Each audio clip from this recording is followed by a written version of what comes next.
بسم اللہ الرحمن الرحیم۔ السلام علیکم ناظرین، میں طارق اسماعیل ساغر آپ کی خدمت میں کچھ گزارشات کے ساتھ حاضر ہوں۔ ناظرین کرام، اس وقت پورے ایشیا بلکہ پوری دنیا کے لیے سب سے جو خوفناک اور مشکل ترین مرحلہ ہے وہ ہے افغانستان میں امن کا قیام۔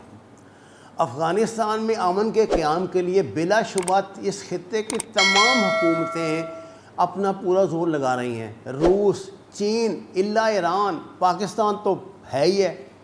یہ سب ممالک اس کوشش میں ہیں کہ جس طرح بھی ممکن ہو افغانستان میں امن ہو، اور جو معاہدہ طالبان اور امریکن حکومت کے درمیان لکھا گیا اس پہ عمل درآمد ہو، یہاں پہ لوگوں کی اپنی حکومت قائم ہو تاکہ خطہ ترقی کرے، اور جنگ کا یہاں جو 30 سال سے خانہ جنگی کا عذاب آیا ہوا ہے اس کا خاتمہ ہو۔ لیکن دنیا کا ایک ایسا ملک بھی یہاں اس خطے میں موجود ہے جس کی انتہائی کوشش یہ ہے کہ افغانستان میں ہرگز امن قائم نہ ہو۔ آج جب ایران میں طالبان کا وفد گیا تو فوری طور پہ خفیہ دورے پہ مسٹر جے شنکر بھی وہاں پہنچ گئے، اور انہوں نے وہی اپنی پرانی جو حکمت عملی شروع کی کہ طالبان کو ورگلانے کے لیے، ان کو مختلف لالچ دینے کے لیے۔ لیکن ابھی تک اس سلسلے میں کوئی واضح خبر تو نہیں ہے۔ بہرحال یہ کیسے ممکن ہے کہ جب آپ وہاں جائیں گے، ایران کے ساتھ بھی آپ کے پرانے تعلقات تھے، تو وہ کچھ نہ کچھ اثر انداز نہ ہوں گے۔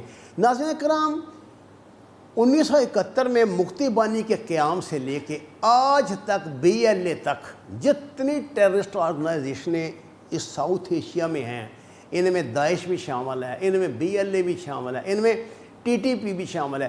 ان سب کو بھارت کی سپورٹ، بھارت کی مدد، بھارت کی ٹریننگ، بھارت کا پیسہ، سب کچھ کے ثبوت منظر عام پر آ چکے ہیں۔ پاکستان نے یہ ثبوت ساری دنیا میں تقسیم کیے ہیں اور دنیا کو بتایا ہے کہ بھارت اس خطے میں امن قائم نہیں ہونے دے رہا۔ اپنے ملک کے اندر ان کے کیا حالات ہیں، مقبوضہ کشمیر کو تو آپ جانتے ہی ہیں۔ آپ نارتھ میں، نارتھ ایسٹ میں، نارتھ ویسٹ میں جتنی انڈیا کی علیحدگی پسند تنظیمیں ہیں ان کے حالات سے بخوبی آگاہ ہیں۔ ناظرین کرام، انڈیا کی ایٹموسٹ کوشش یہی ہے کہ جس طرح اس کے ملک کا اندر سے بیڑا غرق ہو رہا ہے، وہ باہر بھی دنیا میں کسی کو چین سے نہ رہنے دے۔ خصوصاً جب سے RSS کی یہ حکومت آئی ہے، یہ تو سوائے لڑائی جھگڑے، دنگے فساد اور لوٹ مار کے کسی بات کو مانتے ہی نہیں ہیں۔ یہ بہت ہی ایک منفی انداز ہے دنیا میں حکومت کرنے کا۔ آج کی دنیا جو کسی بھی وقت خصوصاً جو ایشیا ہے، ہمارے جو ممالک ہیں، فلیش پوائنٹ بن سکتی ہے۔ کوئی چھوٹی سی بات جو ہے وہ پوری عالمی جنگ کا باعث اس خطے میں بن سکتی ہے۔ جو ساؤتھ ایشیا کے مسائل ہیں پوری دنیا ان سے آگاہ ہے، لیکن آپ دیکھ لیجئے بھارت کی ہٹ درمی اسی طرح قائم ہے۔ آپ ابھی تک، جب کہ پاکستان تو ہر ممکن اپنی کوشش کر ہی رہا ہے، اور انشاءاللہ تعالی وہ جو لوگ ناراض ہیں بلوچستان میں، انڈین سپانسرڈ ٹیررسٹ اس میں شامل نہیں ہیں، یہ میں آپ کو بتا دوں۔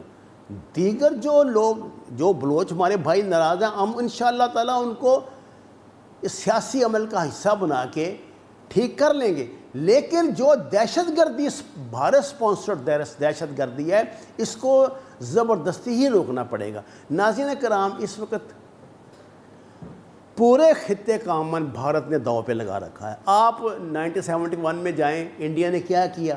مشرقی پاکستان میں غلط فہمیاں لوگوں کے درمیان پھیلا کے، کیوس پھیلا کے، لوگوں کے درمیان ایک دوسرے پہ بد اعتمادی کو پھیلا کے، غلط قسم کی تشہیر کر کے، حالانکہ اس زمانے میں میڈیا اتنا وائبل نہیں تھا جتنا آج ہے، تو انہوں نے ایسٹ پاکستان کے لوگوں کو ویسٹ پاکستان کے خلاف ورگلایا، اور مکتی بانی کے نام سے اپنی سپانسرڈ ایک تنظیم بنا کے اس میں زبردستی بنگالی نوجوانوں کو شامل کرنا شروع کر دیا۔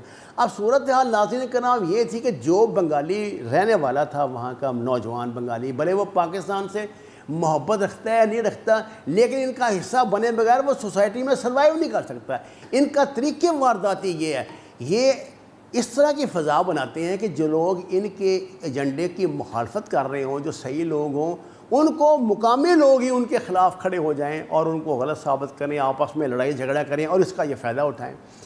انہوں نے BLA کو چھوڑے، انہوں نے LTTE کے ساتھ کیا کیا۔ دیکھیے سری لنکا میں یہ تامل علیحدگی کی جو تحریک تھی، اس کا آغاز مدراس سے کیا گیا۔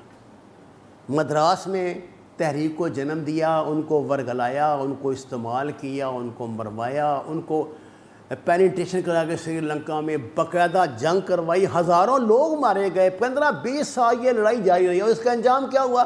اس کا انجام یہ ہوا کہ LTTE کی ایک رکن نے بھارتی وزیر اعظم راجیو گاندھی کو خودکش دھماکے سے اڑا دیا، کیونکہ اپنا کام نکلنے کے بعد راہ نے پھر ان سے بھی یہی گیم شروع کر دی تھی۔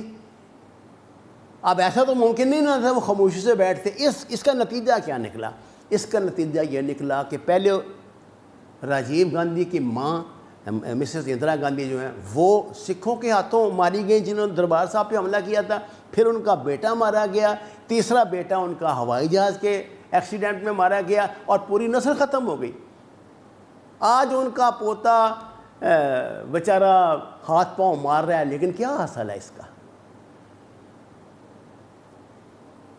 LTTE سے بڑی تو کوئی مثال موجود ہی نہیں ہے۔ تو ان کو اپنی تنظیم تھی، اپنے گھر کی تنظیم تھی، ان کی پروردہ تنظیم تھی، انہی لوگوں نے آخر راجیو گاندھی کو مار دیا۔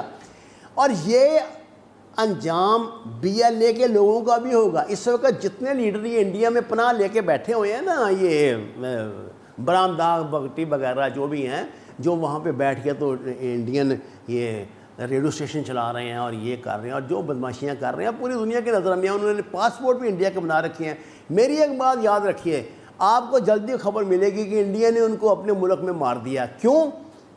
کیونکہ کام نکل جانے کے بعد یہ فالتو کاغذ کی طرح پھینک دیتے ہیں اپنے ایجنٹ کو اور اپنے معاملات کو، اور یہ ان کی تاریخ ہے، کوئی نئی بات نہیں ہے۔ حیرت تو ان لوگوں پہ ہوتی ہے جو جاننے بوجھنے کے باوجود ان کے ہاتھوں میں کھلونا بن جاتے ہیں، سٹوج بن جاتے ہیں۔ ناظرین کرام، 1971 سے آج 2021 تک ایک دن بھی ایسا نہیں گزرا جس دن انڈیا نے پاکستان کے خلاف کوئی نہ کوئی ایسی بدماشی جو وہ نہ کی ہو۔ مقبوضہ کشمیر میں مسلمانوں پہ مظالم، پاکستان کے اندر دہشت گردی، یہ پاکستان میں دہشت گرد تنظیموں کی مدد کرنا، ان کو ٹریننگ دینا، ماضی میں MQM کے ساتھ جو معاملات تھے، جو لوگ پکڑے جا رہے ہیں، جس طرح کے وہ بیانات دے رہے ہیں، وہ بتا رہے ہیں کہ یہ انہوں نے ہمیں کیسے ٹریننگ دی، کیسے پاکستان کے خلاف ایکٹیو کیا، اور ان کے دماغ میں کیا کیا نظریات ٹھونستے تھے۔ لیکن سوال یہ پیدا ہوتا ہے، کیا صرف اس میں انڈیا ہی قصوروار ہے؟ نہیں، اس میں پاکستان کا مین سٹریم میڈیا سب سے بڑا مجرم ہے، جو چند ٹگوں کے عوض یا چند ٹگوں کے بغیر ہی اپنے ضمیر کی سودے بازی کر کے ملک کے خلاف ہذیان بکتے ہیں، اور وہ زبان بولتے ہیں جو دشمن کی زبان ہے۔ اس سے کیوس بڑھتا ہے، بے اعتمادی بڑھتی ہے، بے چینی بڑھتی ہے، نوجوانوں میں برے اثرات پیدا ہوتے ہیں، وہ ملک کے خلاف باتیں کرتے ہیں، اور پورا معاشرہ ایک انتشار فکری کا شکار ہو جاتا ہے، اور یہی ہائیبریڈ وار ہے۔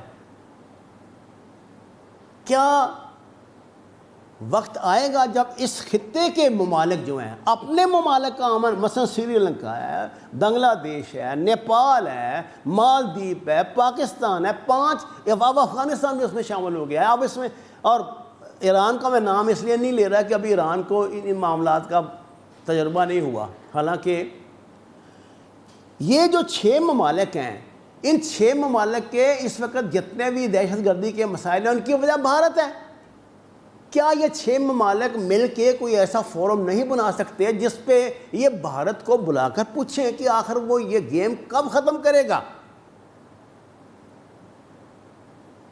ناظرین کرام، وقت بہت بڑا منصف ہے، یہ بڑے بڑے فیصلے بھی خود کر دیا کرتا ہے۔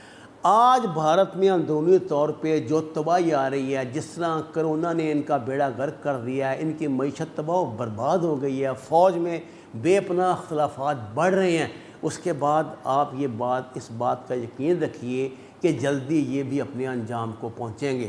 وما علینا الا البلاغ المبین۔ ناظرین کرام، درخواست ہے قرآن اور نماز کو ترجمے کے ساتھ جانیے، ہمارے چینل کو سبسکرائب کریں، لائک دیں اور سچ کے سفر میں ہمارا ساتھ دیں۔ آپ کا شکریہ۔